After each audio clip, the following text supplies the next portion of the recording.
কিছু সহজ ও সুন্দর অভ্যাস আপনার জীবনকে কিন্তু আমূল পরিবর্তন করে দিতে পারে।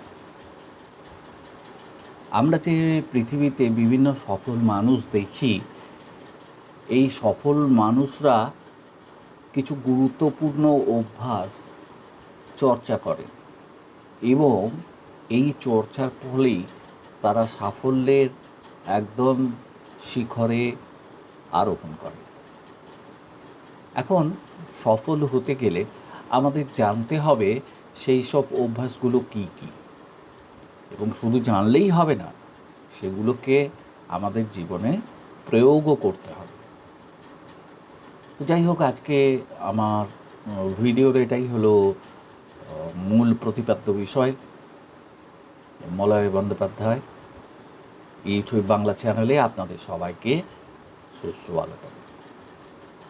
আর যারা নতুন এসছেন তাদের উদ্দেশ্যে বলি, যদি আমার এই ভিডিও আপনাদের ভালো লাগে তাহলে একটা থামস আপ আমি আশা করতেই পারি।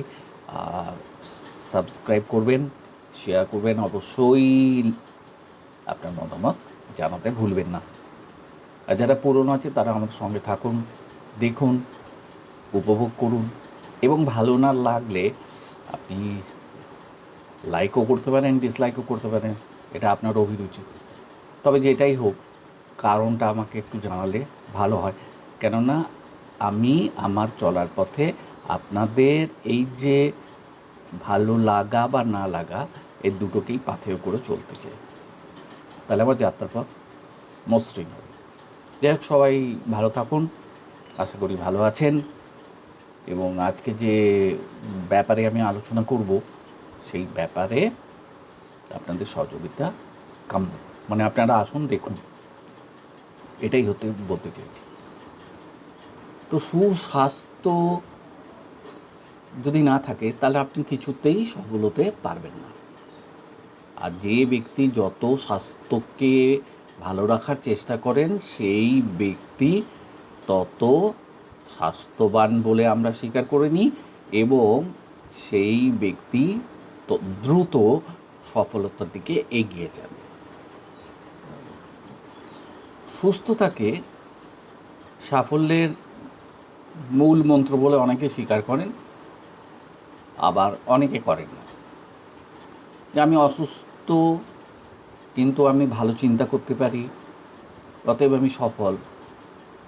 এই কথাটা ভাবার থেকে আমি সুস্থ এবং আমি সুস্থ চিন্তা করতে পারি, যার ফলে আমি সফল, এটাই কিন্তু ভালো, বেটার অপশন হচ্ছে এটাই।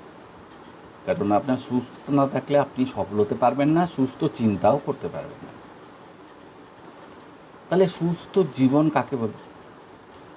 সুস্থ জীবন আমরা তাকেই বোঝাই, মানে সেই শারীরিক অবস্থাকেই বোঝায় যখন আমাদের দেহে কোনো রোগ জ্বালা বাসা বাঁধতে পারে না, যখন আমরা মোটামুটি নিরোগ থাকি, শারীরিক কোনো অসুস্থতা আমাদের শরীরে থাকে না, এবং আমাদের শরীর থাকে তাজা, ফুরফুরে, যাকে বলে ফ্রেশ, এবং কাজকর্ম আমরা নিজেদের ঢঙে, নিজেদের ইচ্ছায় সুষ্ঠুভাবে চালিয়ে যেতে পারি।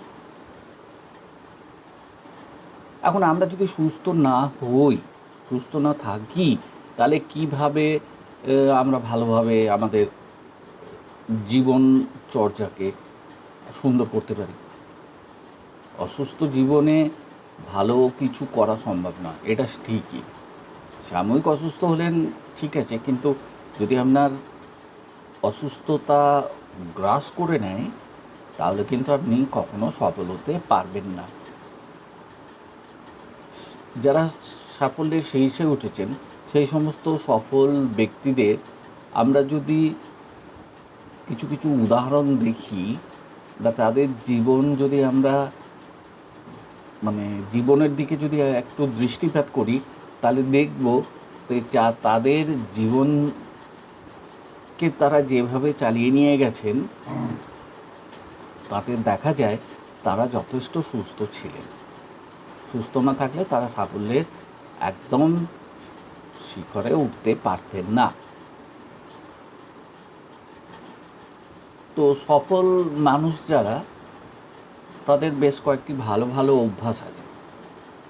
এই অভ্যাসগুলি কীরকম, এই নিয়েই আমি আজকে প্রসঙ্গটা শুরু করছি। ব্যাপার হচ্ছে যেটা, যারা সফল মানুষ তাদের একটা ভালো অভ্যাস হচ্ছে যে একটা সুন্দর রুটিন তারা তৈরি করেন এবং সেই রুটিনকে তারা মেনে চলে।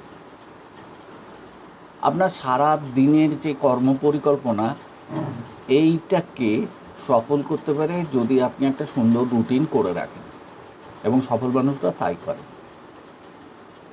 তারা তাদের নিজেদের বাড়ির কাজ করেন, নিজেদের অফিসের কাজ করেন, নিজেদের শরীর ভালো রাখতে শরীরচর্চা করেন এবং সঠিক মাত্রায় বিশ্রাম নেন, এবং সুন্দর রুটিন মাফিক তারা এই কাজগুলো করে থাকে। সকালে বেলায় একদম বেলা পর্যন্ত বিছানায় গড়িয়ে নেবো, প্রচুর কাজ করেছি আগের দিন, এরকম মনোভাব তাদের থাকে না। তারা সকাল সকাল বিছানা থেকে উঠে শরীরচর্চা করে পড়াশোনার কাজ শুরু করেন, বা যাদের যাদের অফিসে যেতে হয় তারা অফিসে চলে যান, এবং নিজেদের যতটা উদ্যম দেখাতে পারেন ততটা উদ্যমই তারা তাদের কাজে দেখান। সফল ব্যক্তিরা কিন্তু কখনো 10টার সময়, কখনো 12টার সময়, কখনো 3টের সময় ঘুমোতে যান। তাদের একটা নির্দিষ্ট টাইম থাকে, সেই নির্দিষ্ট টাইমেই তারা শুতে যান, যাতে করে পরবর্তী দিনে ঠিক সময়ে তারা উঠতে পারে, যাতে তাদের শরীর এবং মেজাজ সবসময় চনমনে থাকে এবং তারা তাদের কাজে উদ্যম পান, উদ্যমী হতে পারে। দিনরাত তারা মোবাইল ফোন বা কোনো কিছু নিয়ে, স্ক্রিন টাইম নিয়ে তারা কিন্তু বেশি মাথা ঘামান না। বেশিরভাগ যারা কাজকর্মের সঙ্গে যুক্ত নন, সফল নন, তারাই দেখবেন স্ক্রিন টাইমে বেশি সময় নষ্ট করে। মোবাইল ফোনে ঘন্টার পর ঘন্টা গল্প করা, এটা করা, ওটা করা, চ্যাটিং করা। কিন্তু সফল ব্যক্তিরা এটা করেন না। তারা মোবাইল ফোন যখন করার দরকার তখনই করেন, বাকি সময় কিন্তু তারা ফোনকে নীরব রাখতেই পছন্দ করে। সফল ব্যক্তিরা নিয়মিত ধ্যান করেন বা কিছুক্ষণ একান্তে সময় কাটান। প্রতিদিন রাতে ঘুমোতে যাবার আগে পরের দিন কী করবেন এই কাজগুলো কিন্তু সফল মানুষরা ভেবে চিনতে রাখে। সকালবেলা উঠে তারা ঠিক করেন না যে আজকে এটা করতে হবে, আজকে এটা করতে হবে, এটা না করলে আমার কাজ ঠিকমতো হবে না। সফল মানুষরা কখনো দ্রুত আবেগপ্রবণ হয়ে পড়েন। আবেগকে তারা সীমাবদ্ধ কিভাবে রাখতে হয়, নিয়ন্ত্রণে রাখতে হয়, সেইভাবে রাখতে জানে। কখনো তারা যেমন দুম করে রেগে যান না, বা কখনো কারো কথায় তারা খুব তাড়াতাড়ি মোটিভেটেড হয়ে যাওয়া বা তার কথাটা মেনে নেওয়া অত সহজে মানতে পারেন না। তার আগে বিচার বিবেচনা করেন, তারপর মানে। সফল ব্যক্তিরা দেখবেন যে কখনো এক জায়গায় দীর্ঘদিন থাকেন। তারা সময় পেলেই এখান ওখান কোথাও বাইরে ঘুরে আসা, কোথাও বেশ কিছুদিন একান্তে কাটানো, এইগুলো তারা করে থাকে। এর ফলে কী হয়, তাদের যে চিন্তা শক্তি সেটা যেমন বাড়ে, তেমনি প্রকৃতির মাঝখানে বা একান্তে কাটানোর ফলে তারা নিজেকে ভালোভাবে আবিষ্কার করতে পারে। সফল ব্যক্তিরা কখনো আজে বাজে খাবার খান না। তারা সবসময় নিজেদের স্বাস্থ্য মাফিকই আহার করেন। সুস্বাস্থ্যের জন্যে যতটুকু খাওয়া দরকার, যে খাদ্যটা খাওয়া দরকার, সেটাই তারা বেছে খায়। কখনো কারো কথায় প্ররোচিত হন না, আর অতিরিক্ত কোনো কিছু গ্রহণ করেন না। মাফিক ব্যাপার তাদের, জীবন যেমন মাফিক, তাদের জীবনযাত্রা যেমন মাফিক, খাওয়া দাওয়াও তেমনি মাফিক। তারা প্রয়োজনে যখন বোঝেন যে তাদের স্বাস্থ্যের কোনো অসুবিধে হচ্ছে, তাদের স্বাস্থ্যহানি ঘটতে চলেছে, সঙ্গে সঙ্গে তারা চিকিৎসকের পরামর্শ নিতে দ্বিধা করেন না। আজ যাবো কাল যাবো এটা তাদের মধ্যে থাকে না। সফল মানুষরা সবসময় সবটাই যে ফ্রেশ, এই ফ্রেশ জিনিসের দিকে লক্ষ্য রাখেন। বাসি জিনিস যেটা স্টেল, সেই দিকে তাদের কোনো দৃষ্টি থাকে না। তো এই ব্যাপারগুলো যদি মানতে পারা যায়, তাহলে সফল ব্যক্তিদের মতো প্রত্যেকেই তাদের জীবনকে উন্নত করতে পারে।